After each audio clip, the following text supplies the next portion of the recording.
Boa noite, meus irmãos, a graça e a paz do Senhor Jesus. Como vocês podem ver, dessa vez a gente não está transmitindo ao vivo, a gente teve muitos problemas mesmo. Desde começar a transmissão, como os irmãos puderam perceber, até quando reiniciamos a conexão, todo o programa, toda a configuração, tudo foi um pouco mais complicado. Então nós decidimos gravar. Esse vídeo vai infelizmente chegar um pouco mais tardio para os irmãos, mas nós decidimos mesmo assim não nos dar por vencidos e publicar essa reflexão. Dessa vez vai ser um pouquinho mais simples e enxuto, até por conta do horário, por conta da questão das configurações que a gente perdeu, mas nós vamos prosseguir, mesmo com todas as dificuldades, mesmo com todos os problemas que nós tivemos hoje. Já tínhamos enfrentado alguns problemas de conexão a semana passada e essa semana também esses problemas perduraram de uma forma diferente. Eu entendo que são problemas diferentes, mas com consequências iguais, ou seja, complicou a nossa conexão. Mas hoje nós vamos fazer então uma celebração mais simples, em que nós vamos ler um texto, orar e refletir na palavra de Deus. Eu entendo que o Espírito Santo é poderoso para fazer muito mais do que nós pedimos ou pensamos, conforme o seu poder que opera entre nós. E eu entendo que o Deus que nós servimos é o Deus soberano e que tem o controle de todas as coisas. Nós temos falado sobre isso, eu tenho pregado sobre isso nesses últimos tempos e até por conta disso nós entendemos que tudo está nas mãos de Deus. A gente fica meio perdido assim por conta dessas coisas, né? Mas a gente ainda entende. Ainda não. A gente entende, sabe e crê que o Senhor Deus não fica perdido e que Ele não perdeu o controle de nada e Ele sabe os porquês dos quais a gente não sabe. De qualquer maneira, Deus está no controle e eu saúdo os irmãos na graça e na paz do Senhor Jesus. Eu convido você a acessar ou abrir a sua Bíblia em Tito 2:11. E Tito 2:11 diz assim: porque a graça de Deus se manifestou trazendo salvação a todos. Versículo curtinho, né? Vamos falar de novo? Porque a graça de Deus se manifestou trazendo salvação a todos. E é por isso que nós estamos aqui. É por isso, inclusive, que nós não desistimos. Porque o Senhor Jesus não desistiu da gente. Ele é a manifestação máxima da graça de Deus, dessa graça de Deus que se manifestou salvadora a todos. Eu convido você a baixar sua cabeça nesse instante e nós vamos fazer uma oração de gratidão e louvor por esse Deus que manifestou a sua graça salvadora e que mudou a minha e a sua vida, eu entendo. Vamos orar? Pai querido, nós te louvamos, Senhor Deus. Te louvamos porque o Senhor é Deus maravilhoso, porque o Senhor é Deus grandioso e porque na tua majestade e na tua glória o Senhor também mostrou um infinito e poderoso amor sobre a vida de cada um de nós, Senhor Deus. Nós te louvamos por conta disso, Senhor. Nós te louvamos porque se estamos louvando e cultuando e celebrando o teu santo nome, é porque esse nome de poder é o nome que manifestou graça salvadora na nossa vida e transformou a nossa vida. Nós te louvamos por conta disso, Pai, no nome de Jesus. Amém. Antes de a gente falar da palavra de Deus e refletir na palavra de Deus, eu quero falar sobre aniversários.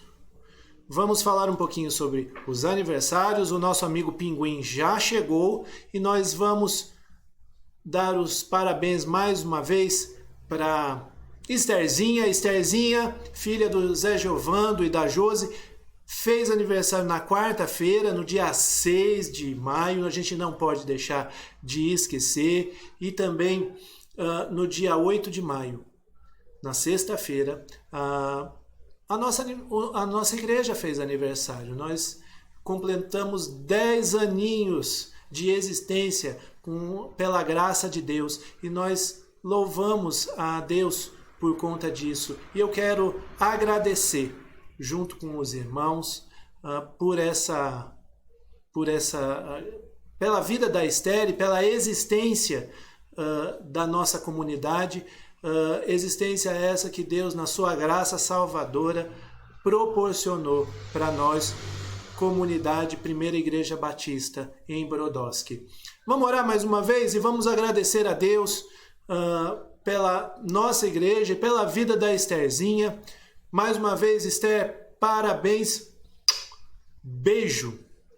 Vamos orar? Pai querido, nós te louvamos, Pai.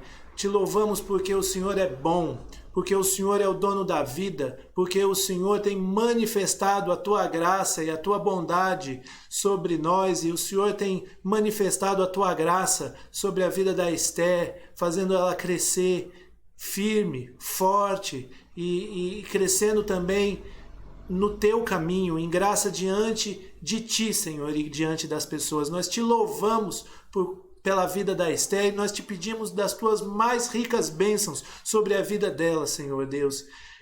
Guia cada um dos passos dela, Senhor Deus, e ajuda-a, Senhor, a crescer em maturidade, não só em maturidade como indivíduo, como mulher, mas crescer em maturidade como tua discípula, Senhor Deus. Nós te louvamos mais uma vez pela vida dela, te pedimos das tuas mais ricas bênçãos sobre a vida da Esther. Também te agradecemos pelos 10 anos de existência da nossa igreja, Senhor Deus. Nós te pedimos bênção, Senhor, sobre essa igreja, que a tua graça seja derramada de forma infinita, abundante sobre a nossa vida, Senhor Deus. Muito obrigado pelos irmãos que fazem parte do nosso contexto, Senhor Deus. Muito obrigado também, Senhor Deus, por todos aqueles irmãos que já fizeram parte da nossa história e contribuíram, Senhor Deus, para que a gente chegasse até aqui. Muito obrigado pelo teu cuidado na vida dessa comunidade, Senhor Deus. No nome de Jesus que nós oramos, Senhor. Amém. Meus irmãos, falei do aniversário da igreja, mas também quero dizer para os irmãos que nós vamos preparar um culto especial também de gratidão por esses 10 anos. Tínhamos falado com a diretoria a respeito de festejarmos no dia 17 de maio. Isso já faz uns 4 meses que nós falamos, e aí nós percebemos no meio do caminho que enfrentaríamos o isolamento e que a dinâmica da vida da igreja mudaria de forma radical, pelo menos por um tempo. Mas nós também estamos preparando algo especial para a vida da nossa igreja e para a celebração, Senhor, celebração, meus queridos, desse aniversário de 10 anos da PIB em Brodowski. Nós, sem mais delongas, vamos meditar na palavra de Deus, e para isso eu quero mais uma vez fazer uma oração. Pai querido, nós nos colocamos diante de Ti, Senhor Deus, pedimos Tua bênção para esse momento. Hoje foi um dia um tanto difícil, este momento foi um tanto difícil, e eu quero colocar diante de Ti, Senhor, que o Senhor nos abençoe nesse momento, que o Senhor nos guarde, que o Senhor fale poderosamente a nossa vida, Pai. É no nome de Jesus que nós oramos, Senhor Deus. Amém. Meus queridos, hoje é Dia das Mães. E aproveitando, eu quero dar parabéns para todas as mamães. Quero desejar bênção para a vida de cada uma de vocês. Vamos orar por vocês, mas vamos orar por vocês após a reflexão. Fala que mais tarde a gente vai colocar o vídeo. Oi? Daqui a pouquinho a gente vai colocar aqui embaixo um link com 2 vídeos que são de homenagens para as mães. E eu espero que vocês acompanhem aí conosco. Nós vamos colocar como upload, né, do vídeo. Depois vocês assistem aí pelo canal do YouTube, ok? Muito bem, muito bem. Vamos meditar então. Hoje vamos falar sobre 2 cidades. E aí você pode falar assim, Gustavo, do que você está falando? 2 cidades? O que é isso? Dia das Mães? Você vai falar de 2 cidades no Dia das Mães? Eu vou. E para isso eu convido você a ler comigo Isaías 26, de 1 a 6. E Isaías 26, de 1 a 6, que diz assim: Naquele dia se entoará este cântico na terra de Judá. Temos uma cidade forte, na qual Deus põe a salvação como muralha e defesa. Abram os portões para que entre a nação justa, que guarda a fidelidade. Tu, Senhor, conservarás em perfeita paz aquele cujo propósito é firme, porque ele confia em ti. Confiem sempre no Senhor, porque o Senhor Deus é uma rocha eterna. E ele derruba os que habitam no alto, na cidade elevada, derruba e humilha até o chão, até o pó. O pé a pisará, os pés dos aflitos e os passos dos pobres. Meus queridos, esse texto vai nos falar sobre uma realidade futura, que é o dia do Senhor. Ele começa o texto dizendo assim: naquele dia se entoará este cântico. E a gente pode perguntar assim: que dia que é esse? Do que é que o Senhor, pela boca do seu profeta, está dizendo? O dia, naquele dia, que dia que é esse? Esse dia, no universo bíblico, quando a gente lê o dia com D maiúsculo, né? Naquele dia, ele está falando de um dia específico, o dia do Senhor. Que dia que é esse? Esse dia é o dia em que Deus interferirá em toda a existência humana. A gente está caminhando, a gente tem uma visão de mundo, mas no dia em que Deus interferir e se manifestar visível e poderosamente a nós, o mundo como nós o conhecemos terminará. A existência e a rotina que nós conhecemos vão simplesmente se acabar.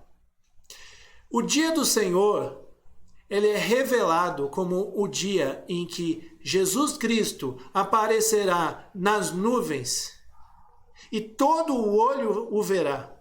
E as pessoas que viraram a cara para ele, que zombaram dele, que foram indiferentes a ele, essas pessoas lamentarão. Esse dia é um período de juízo. Esse dia é um período em que pessoas vão ser condenadas. O sistema mundano vai ser destruído. E aquilo em que nós colocamos a nossa confiança e que não estava ligado a Deus, aquilo vai desmoronar. Sociedades inteiras vão desmoronar. E aí você pode me perguntar, o que é o que é que vai sobrar. Deus está construindo uma nova sociedade, uma sociedade salva, uma sociedade redimida, ou seja, liberta. E por isso ele nesse texto que nós lemos, ele constrói esse discurso numa linguagem de duas cidades. A primeira cidade é a que ele chama de cidade forte. Está lá no verso 1 e diz assim: temos uma cidade forte, na qual Deus põe a salvação como muralha e defesa. A segunda cidade é a cidade elevada. Ele derruba os que habitam no alto, na cidade elevada. Esse texto está no verso 5. E o que ele quer dizer com cidade elevada? Aliás, eu estava falando de cidade forte aqui, né? Eu já mudei, mas vamos voltar aqui. Vamos falar da cidade elevada.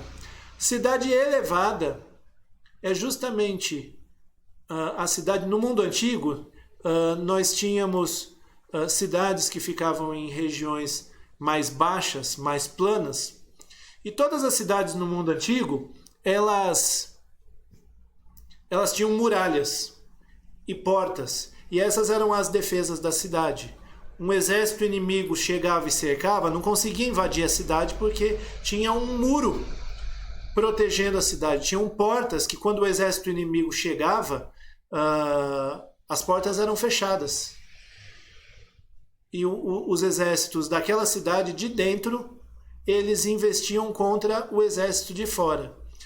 Quando a cidade estava no plano, era um pouco mais fácil de invadir a cidade. Agora, quando a cidade estava no alto de um monte, além de tentar ultrapassar a muralha, né, passar essa muralha, você ainda tinha que escalar as montanhas. Isso tudo dificultava muito que alguém invadisse uma cidade fortificada no alto de uma montanha.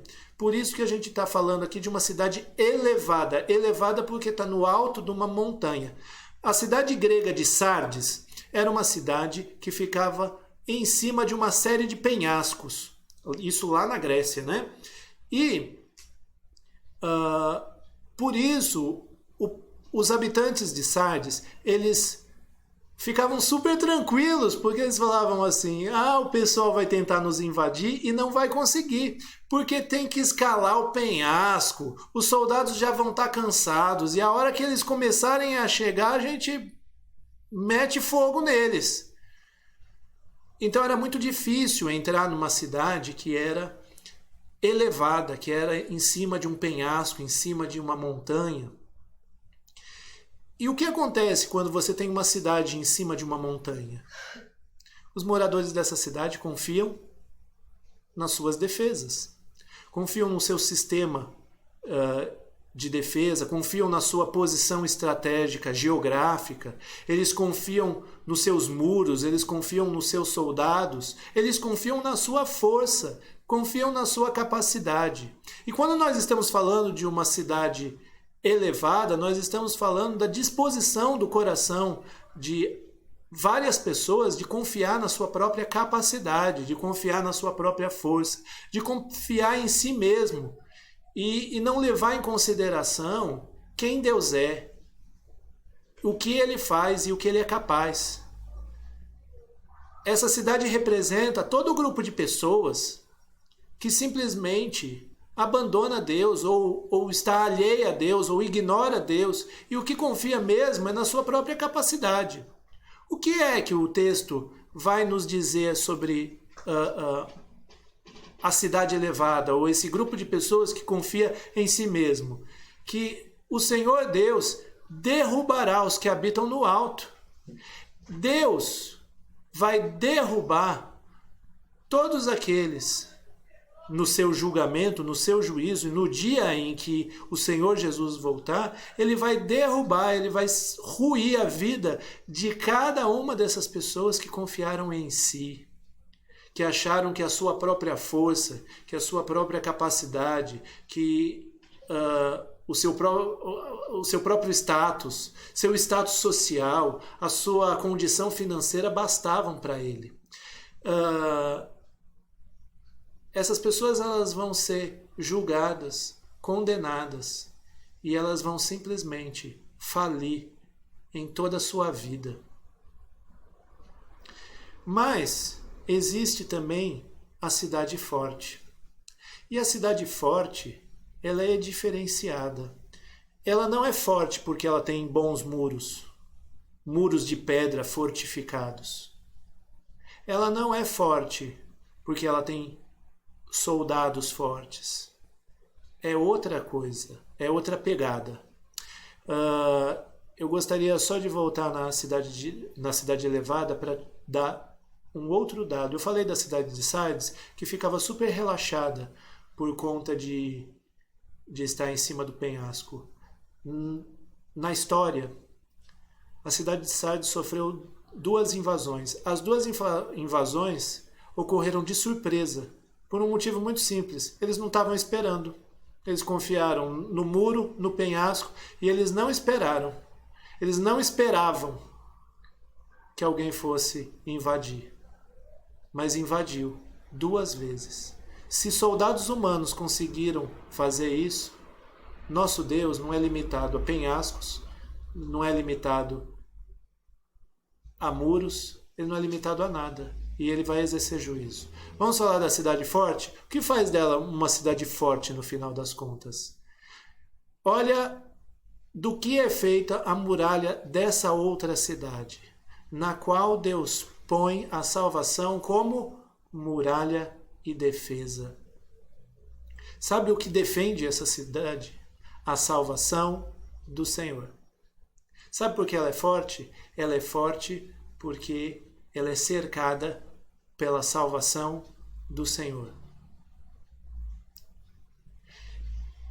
Ela compreende o grupo de pessoas que não confiaram em si mesmas, mas confiaram em Deus e foram buscar restauração, libertação. Vocês podem ver aí as algemas abertas, perdão dos seus pecados,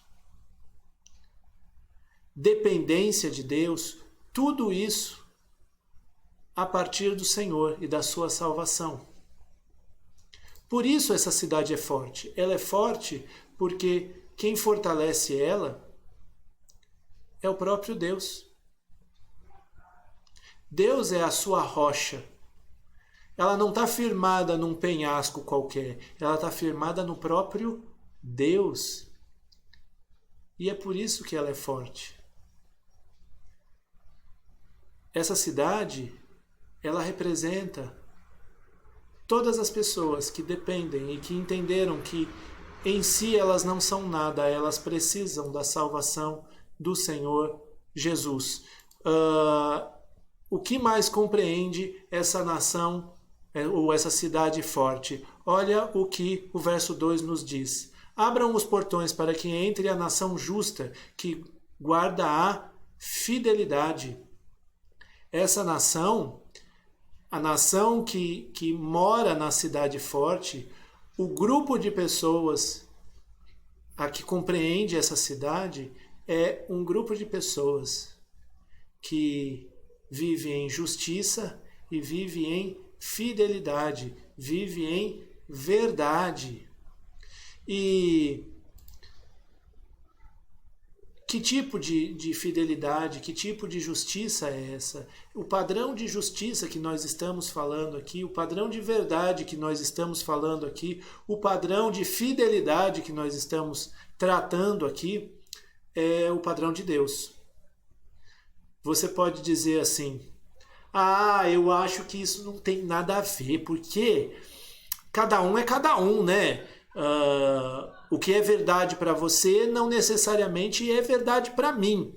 O que é certo para você não necessariamente é certo para mim. Eu posso ter outra opinião. Eu quero te dizer uma coisa. Eu quero te dizer que o universo é de Deus. E, portanto, o padrão de verdade é do dono do universo.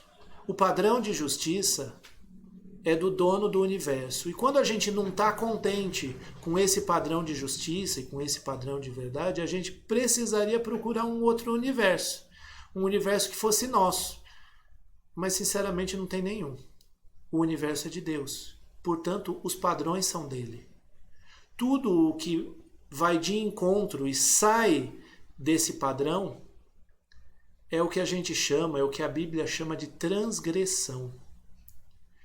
E isso não cabe para aquele que diz que procurou a salvação em Deus e que, portanto, depende de Deus para a sua salvação. Aquele que diz, eu tive uma experiência de salvação com o Senhor Jesus Cristo, é também aquele que diz, portanto, a minha vida foi mudada, transformada por Jesus. Eu estava falando, se não me engano, no domingo passado, que não existe graça verdadeira que não transforme. Se a graça que te salvou é verdadeira, ela também é a graça que te transforma para que você viva na justiça do Senhor Jesus e na fidelidade ao Senhor Jesus.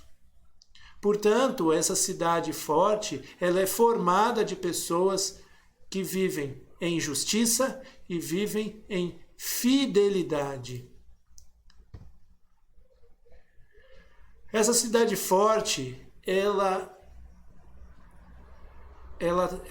está cheia de paz, paz perfeita. No verso 3 está escrito, tu, Senhor, conservarás em paz, em perfeita paz, aquele cujo propósito é firme, porque ele confia em ti. Meu querido, eu quero que você entenda que enquanto Jesus não voltar, nós não teremos essa paz perfeita, porque o mundo é cheio aí de complicações. Mas mesmo assim, mesmo com um mundo cheio de complicações, nós, quando nos curvamos diante de Deus, nos colocamos diante de Deus e falamos, tu és o Senhor e eu sou o servo, o Senhor é que fala e eu obedeço, nós também podemos viver a paz que excede todo o entendimento. O que a Bíblia diz sobre ansiedade? E ansiedade é algo que nos abate nesse mundo. Que a gente não precisa ser dominado pela ansiedade, mas que a gente pode ser dominado por essa paz que excede todo o entendimento. Fazendo o quê? Levando as nossas aflições e nosso coração pesado diante de Deus e reconhecendo as bênçãos de Deus com ação de graças. Isso está lá em Filipenses 4, 6 e 7, você pode conferir. E quando a gente leva os nossos pedidos de oração, nosso coração pesado e os nossos motivos de gratidão, reconhecendo quem Deus é, a gente também com isso declara que nós somos dependentes de Deus. Por isso, mesmo que a gente ainda não esteja desfrutando de toda a plenitude do paraíso, mesmo assim, a gente pode desfrutar da paz que excede todo o entendimento, porque é uma paz que vem de Jesus e que não depende das circunstâncias, simplesmente depende de nós recebermos essa paz das próprias mãos do poderoso Deus. Além disso, essa cidade forte, ela é formada de gente que põe a sua confiança em Deus, e essa confiança é uma confiança que molda a nossa mente. Diz assim, versos 3 e 4, tu, Senhor, conservarás em perfeita paz aquele cujo propósito é firme, porque ele confia em ti. Confiem sempre no Senhor, porque o Senhor Deus é uma rocha eterna. Quando diz aqui no texto, aquele cujo propósito é firme,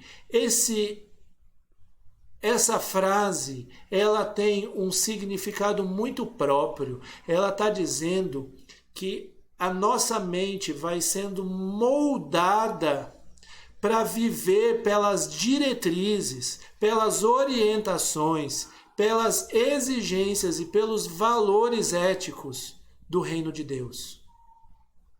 Isso quer dizer, mais uma vez, que aquele que diz eu creio, eu dependo, ele tem uma renovação de mente, do qual ele não pensa mais por si mesmo, no sentido de que ele vai pela própria ideia louca da sua cabeça, mas a mente dele vai sendo moldada para ele viver pelas orientações do próprio Deus. Por isso, ele confia em Deus. Por isso, ele põe toda a sua confiança em Deus. E essa confiança vai transformando de tempo em tempo a mente dele, para que ele pense como Jesus, para que ele enxergue a vida como Jesus, para que ele fale como Jesus, para que ele se comporte como Jesus. E o que isso, na verdade, tem a ver com mães? Hoje é dia das mães. Com família? Esse é o mês da família. Voltamos ao verso 1, então. Temos uma cidade forte. Essa cidade forte, esse jeito de viver na dependência, na força de Deus, alimentados pela paz de Deus, guiados pela justiça de Deus, pelos valores éticos do reino de Deus, moldados, com a mente moldada aos ensinos de Jesus.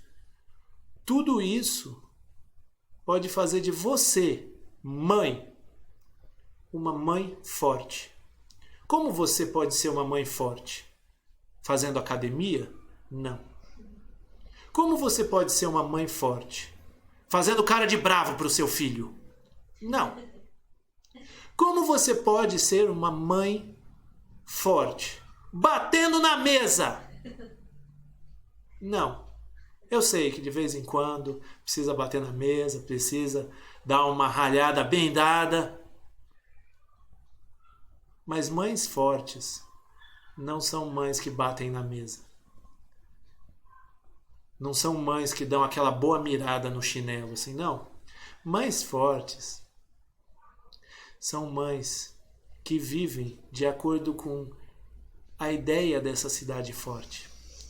Mães fortes são mães que confiam no Senhor. Mães fortes são aquelas que vivem a justiça do reino de Deus, os valores éticos do reino de Deus. Mães fortes são mães que descansam no Senhor. Mães fortes são aquelas que buscam refúgio no Senhor. Mães fortes são aquelas que tiveram uma experiência com o Senhor Jesus e que pode dizer: eu conheço esse Deus, não de ouvir falar, mas porque eu ando com Ele. Mães fortes são aquelas que, por viverem assim, mostram na sua vida esse exemplo para os seus filhos. Porque não adianta absolutamente nada você falar: você vai para a igreja, você vai obedecer a Bíblia, se eles não aprenderem a amar a Deus com você. É o seu exemplo. E é claro que isso também, eu não estou tirando os pais dessa jogada, tá bom? Você, pai, isso serve para você. Eu estou falando da mãe porque hoje é dia das mães. Mas não olha para sua esposa e diz assim, é tudo para você, tá? Não, isso conta para o pai também, tá bom? Mães fortes são aquelas que o seu exemplo, descrito nesse texto, falam alto para a vida dos seus filhos. E famílias fortes? Famílias fortes vão na mesma pegada. Sabe por quê? E por isso até o maridão não pode simplesmente falar que é tudo para a mãe. Famílias fortes são famílias que desde já vivem essa dinâmica do reino de Deus. Famílias fortes são aquelas que dependem do Senhor. Famílias fortes são aquelas que andam nos caminhos do Senhor, nos valores éticos do reino de Deus, descritos na palavra de Deus. Uma das coisas mais lindas que eu ouvi uns tempos atrás, e por isso, inclusive, não serve só para as mães, serve para os pais. Um dia, eu li um artigo de um escritor que disse que o seu filho, de mais ou menos 3 ou 4 anos,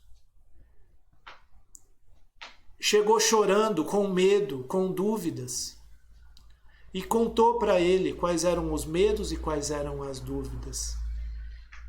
E ele falou assim para o seu filho: filho, então nós vamos fazer assim, nós vamos ajoelhar aqui no sofá e nós vamos falar com o Papai do Céu, porque é o Papai do Céu que vai nos dar a resposta. Famílias fortes são famílias que ensinam a dinâmica do reino de Deus, que vivem essa dinâmica do reino de Deus. Famílias fortes são famílias que descansam no Senhor e que buscam no Senhor essa paz que excede todo entendimento quando estão com o coração pesado. Famílias fortes são famílias que se deixam moldar a sua mente, moldar a sua cultura familiar pela ética do reino de Deus, revelados na palavra de Deus.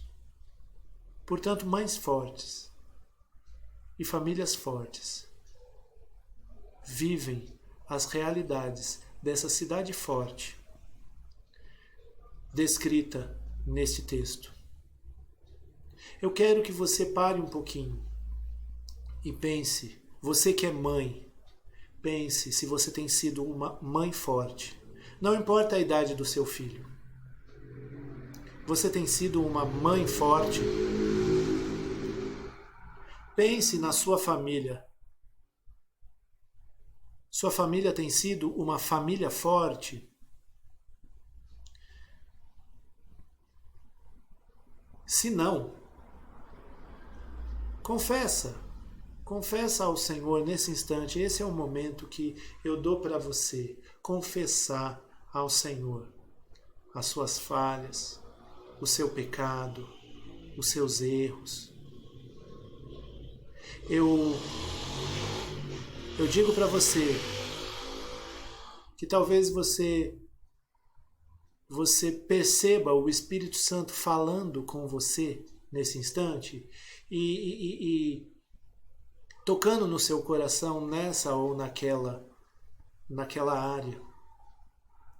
Entrega isso para Deus e deixa Deus transformar a sua vida, transformar a sua mente, moldar a sua mente. Mas não escolha ser uma mãe, um pai, um filho, um irmão igual. Seja transformado pelo poder de Deus. Eu quero orar por você nesse instante. E quero orar, claro, pelas mamães hoje. louvar a Deus pela vida das mamães. Vamos orar? Pai querido, nós te louvamos, Senhor Deus, porque o Senhor é Deus maravilhoso, porque o Senhor é o Deus que vai julgar todo este mundo. Mas o Senhor, antes de estar muito pronto para julgar, esteve muito pronto para salvar, inclusive dando o seu precioso Filho Jesus para resgatar todo aquele que crê. Nós te louvamos por conta disso. Ajuda-nos, Senhor, a ser uma família forte, a começar pela tua igreja, Primeira Igreja Batista em Brodowski, que é família, que é tua família. Nós queremos ser uma família forte, nós queremos ser uma família que depende de ti, nós queremos ser uma família que te obedece, nós queremos ser uma família que descansa em ti, nós queremos ser uma família moldada, com a mente moldada a partir dos valores éticos do teu reino. Senhor, molda-nos, molda as nossas famílias. Senhor, molda as mães. E eu te agradeço pela vida de cada mãe desta igreja. E não só desta igreja, mas cada mãe que vai assistir esse vídeo. Que o Senhor vai encaminhar esse vídeo. Nós te agradecemos e pedimos bênção sem medida para a vida de cada uma delas, Senhor Deus. Cada uma delas. Abençoa, Senhor, no nome de Jesus, Pai. Amém. Meus queridos, nós estamos então chegando ao final da nossa reunião. Uma reunião um pouco diferente, um pouco mais simples, pelas razões já descritas. E nós queremos te pedir que o Senhor... Nós queremos pedir, não, nós queremos dizer que a semana está começando e que nós eu envio vocês para essa semana na bênção, na graça e na paz do Senhor Jesus. Nós enviamos vocês para que sejam bênção, para que sejam discípulos fortes, aonde quer que vocês vão, no nome de Jesus. E também que a graça do Senhor Jesus, o amor de Deus e a comunhão do Espírito Santo estejam com todos vocês e com todo o povo de Deus espalhado pela face da terra. Amém. Que Deus abençoe os irmãos. Natália? Boa noite, irmãos. Uma ótima semana. Deus abençoe vocês. Deus abençoe cada um.